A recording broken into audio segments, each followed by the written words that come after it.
গরু জবাই দেওয়ার মাধ্যমে আমরা তাদেরকে বুঝিয়ে দিচ্ছি এই গরুর মধ্যে জবাই হয় নাই, জবাই হয়েছে ইন্ডিয়ার মোদির কলিজার মধ্যে।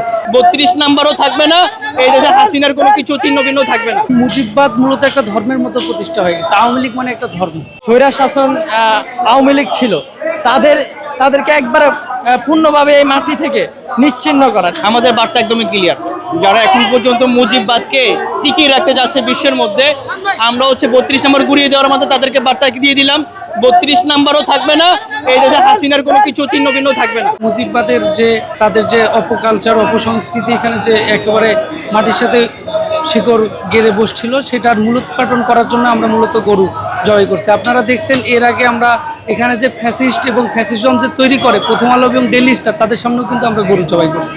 যাত্রাবাড়িতে আমরা জিয়াফত করছি, বসুন্ধরাতে জিয়াফত করছি। সেটার যে ধারাবাহিকতা, এটা এই যে 32 নাম্বার এখানকার, আসলে আমাদের এখানে মুজিববাদ মূলত একটা ধর্মের মতো প্রতিষ্ঠা হয়ে গেছে। আওয়ামী লীগ মানে একটা ধর্ম, এবং সেই ধর্মের এটা হলো সবচেয়ে বড় একটা উপাসনালয়। ঠিক আছে, আমরা এটাকে ধ্বংস করতে আসছি এবং এখানে গরু জবাইয়ের মাধ্যমে আমরা সেই ধর্মের মূলোৎপাটন করলাম। মূলত এখানে একটা জিয়াপতের আয়োজন করব। জিয়াপত মানে হচ্ছে সামাজিক জিয়াপত।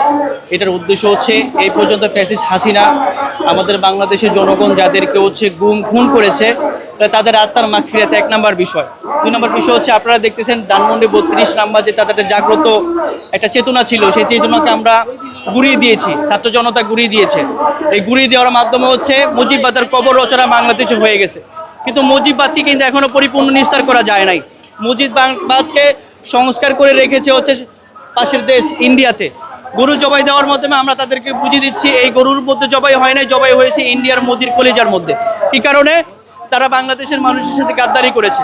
বাংলাদেশে যে মানুষগুলো এই মুজিববাদকে পরিপূর্ণভাবে ধ্বংস করে দিতে চাচ্ছিল, যেন আর কখনো কোনো ফ্যাসিস্ট জন্ম না নেয়, আর কোনো মায়ের বুক খালি না হয়, এটার জন্য কিন্তু তারা আমাদের দেশের সাথে, আমাদের মানুষের সাথে গাদ্দারি করেছে। এই জন্য হচ্ছে আমাদের এই বার্তা ক্লিয়ার, গরু জবাই চলতে থাকবে ইনশাআল্লাহ। গরুটা জবাই দেওয়া হয়েছে মূলত ইনকেলাব মঞ্চের পক্ষ থেকে। এখন এটার মাধ্যমে তারা বুঝাইতে চাইতেছে যে স্বৈরাচার শাসন আওয়ামী লীগ ছিল, তাদেরকে একবার পূর্ণভাবে এই মাটি থেকে নিশ্চিহ্ন করা। আজকের এই প্রোগ্রামটার আয়োজক বাংলাদেশের জনগণ নামে আমাদের যে সংস্থা আছে সেটা। আমাদের ইতিপূর্বে আপনারা জেনেছেন ডেইলি স্টার, প্রথম আলোর সামনে আমরা প্রোগ্রাম করেছি, যাত্রাবাড়ি এবং হচ্ছে বাড়িদারাতে সামাজিক জিয়াপতের মাধ্যমে আমরা অসংখ্য মানুষকে গরু জবাই করে মেহমানদারি করে খাওয়াইছি। শুধু আমাদের উদ্দেশ্য হচ্ছে ইন্ডিয়ার ইন্ডিয়ান যত ফোর্স বাংলাদেশে আছে সবাইকে আমরা একত্রিত করব, এটা আমাদের উদ্দেশ্য।